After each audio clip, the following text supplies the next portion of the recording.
Hello everyone. Welcome to Novel Story in English. I will present the story of a love story, forced marriage. Now Anggia has gotten off the taxi she was riding. Anggia walked in already wearing her white coat, and in her hand, she was carrying her favorite bag. He continued to walk towards his room, not infrequently. The people around him continued to pay attention to him. But Anggia is used to it because she is always surrounded by people she has just seen. Anggia entered her room, and there was already Veli waiting for her. Veli is Anggia's loyal friend since they were in junior high school until now. They even studied at the same place. But the difference is that Veli was born into a wealthy family, while Anggia is only the child of a maid. "Veli, have you been here long?" asked Angie. "Not bad. I'm still annoyed," said Veli with an annoyed look on his face. "Why?" Anggia asked as she walked and sat in her work chair. "You don't know. Last night, Mr. Kenzie Zavano's wife was the son of the owner of this hospital. He was brought here, and now he is being treated," said Veli. "I've heard the name of the son of the owner of this hospital, and I've also seen it on television, but I've never seen the real thing," said Anggia. "Well, last night, we all got angry with the boss because he was slow to handle Mr. Vano's wife," said Veli. "Oh yes?" asked Anggia, who was curious. "Yes," replied Veli.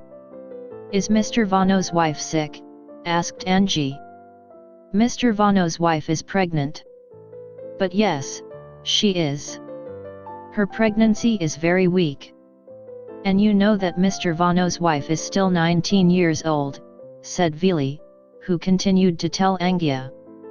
"But it's not Mr. Vano's wife, an adult magazine model whose name is Kayla if I'm not mistaken." "So why are you now saying she is in her teens?" asked Angie.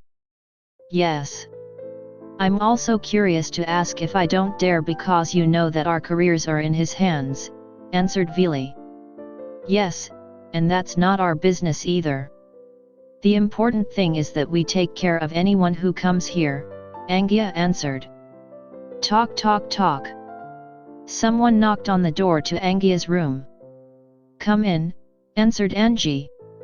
"Document Dr. Gunawan was called," said the nurse. "Oh, yes, I'll be right there," said Anggia. Why does our superior call you Anggia?" said Veli, who was feeling scared. "I've been there first. Don't think negatively, we also have an operation scheduled," said Anggia, looking at the clock attached to her wrist. "Well, I also want to go back to my room," said Veli. Anggia left her room and went to Dr. Gunawan's room. He continued to walk towards the leadership of the hospital where he worked. Talk talk talk. Anggia started knocking on the door. "Come in," answered Dr. Gunawan. Click. Anggia opened the door and started to enter. "Good morning, Doc," said Anggia kindly. "Good morning, let's sit down," answered Dr. Gunawan. Anggia walked and sat opposite Dr. Gunawan. "Did the doctor call me?" asked Anggia politely. "This is young Dr. Anggia. Do you know that there is a patient's wife from the owner of this hospital being treated here?" asked Dr. Gunawan. "Yes, document Dr. Veli had told me earlier, but I've never seen it in person," Anggia answered. "Yes, that's right, and I assigned you to take care of Mrs. Zavano. Because I believe in your abilities," said Dr. Gunawan. "Yes, Doc, I understand, but aren't there still many senior doctors in this hospital? I'm still a junior, so why did the doctor give me this big thing?" asked Anggia, confused. "I believe in your work, and I believe you can carry out this task well.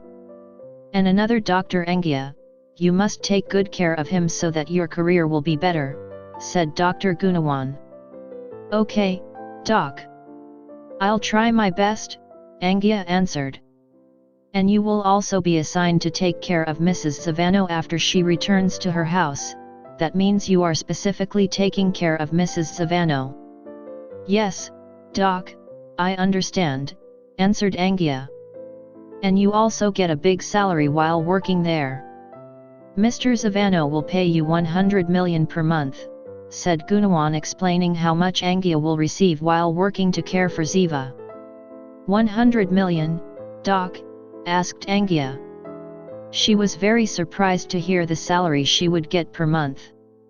Yes, and I hope you can keep my good name. If my salary is that big, I can get money quickly and all that I will use to pay Mr. Pasha's money. Okay, Doc, answered Anggia excitedly. Then good luck with your work, and once again, don't disappoint the owners of this hospital. If you disappoint them, it's at stake for both of our careers, Dr. Gunawan warned Anggia.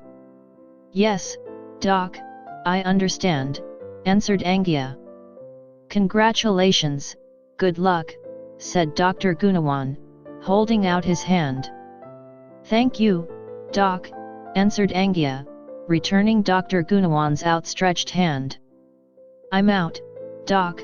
Yes, please. Dr. Gunawan invited Anggia out because the conversation was over. Anggia got up from her seat, and she started to walk out. Anggia continued to walk towards her room with a happy heart. Because the salary he gets, according to him, is very large, and with a large enough salary, he will be able to collect 2 billion more money to pay his debts and education costs to Mr. Pasha. Yes, I will soon be free from that cruel household, Anggia muttered when she was in her room, and now she was sitting in her oversized chair. Clek. The door to Anggia's room opened again. Anggia knew it must be Veli. Who else would dare to enter without permission if not his restless friend? Hi, said Veli as he walked in to meet Anggia. You used to enter the room. I never knocked before, Anggia snapped. Ela, you're really pretentious, said Veli, not wanting to lose. What are you doing here? It's not like you don't have work, Anggia asked. 15 minutes later, we're going to schedule the surgery, Veli irritated. Oh yes. Well, I'm here to calm myself down to get rid of bad thoughts so that I can concentrate later when the operation starts, said Veli, starting to lean back in his chair while reading his patient data. What did you call Dr. Gunawan earlier? Asked Veli curiously. I was told to take care of Mrs. Savano, and it seems that we will rarely see each other because after Mrs. Savano is treated at home, I will also take care of her at home, and I will rarely go to the hospital. We rarely see each other. So I don't have friends to gossip with during break time, said Veli with a sad face. Yes. But we can make an appointment at the cafe where we hang out if our schedule is not busy, said Anggia, comforting Veli. Talk. Come in. Klek. Doc, surgery will start soon, said a nurse who knocked on Anggia's door. Ok. Fine. Today is Anggia's second day caring for Kenzie Zavano's wife at home. It has been 2 days since she has not worked at the hospital.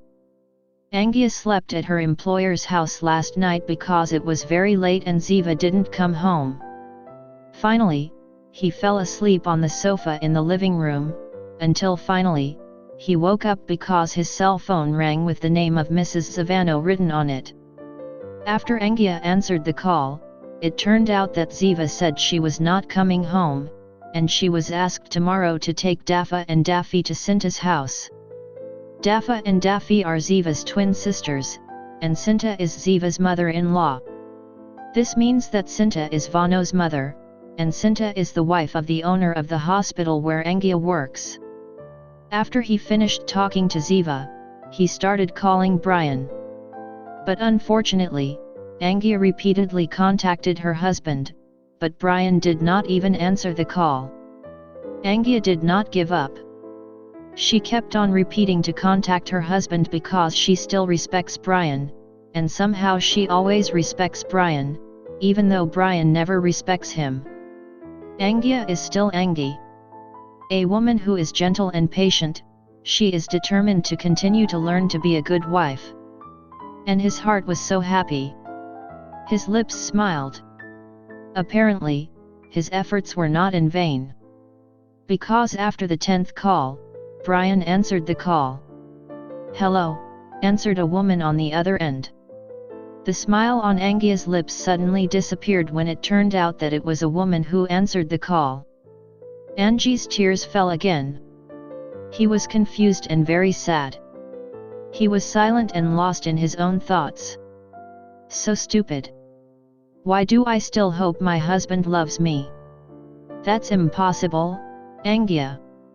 Impossible. Hello, said the person on the other end because Anggia was silent and didn't speak. Bib. Anggia disconnected the call unilaterally without speaking a word. She decided to go into the guest room and rest. Anggia entered the guest room, and she was no longer crying for Brian. But somehow, he felt restless, and it was hard to close his eyes. He remembered the sleeping pills he took. Maybe that's the cause. As usual, Anggia took the sleeping pills again. And it didn't take him long to fall asleep after swallowing the sleeping pills. Even he fell asleep with the shirt still attached to his body. It wasn't a problem at all. Maybe even if people finished him while he was asleep, he wouldn't feel anything. Anggia has been taking high doses of sleeping pills for 1 year. And now he is starting to depend on the drug because he has been taking sleeping pills for a long time. And it's very risky for Anggia's body condition. I don't know how long she will continue this living under pressure without a solution for so long. Until finally, the moon turned to the sun. The darkness turned to light, and Anggia started to blink her eyes because the morning sun was starting to seep in through the bedroom window. Anggia began to collect his life. He sat down, and his head felt heavy, and he felt his body very weak. But Angie didn't care. He still got up and started to enter the bathroom and soak himself under the shower until he finally finished showering. He wrapped himself in the towel and came out of the bathroom. Anggia was forced to wear the clothes she wore earlier because she did not bring a change of clothes. Now Anggia is at Sinta's house. The luxurious and stately house was Ziva's father-in-law's house, and he had taken Dafa and Daffy there according to Ziva's orders last night. And now, the Sinta family is sitting on the dining table chair to start breakfast. "Where are you going?" asked Sinta because Anggia only took Dafa and Daffy, and then she intended to leave. "I want to wait in front of the madam," answered Anggia.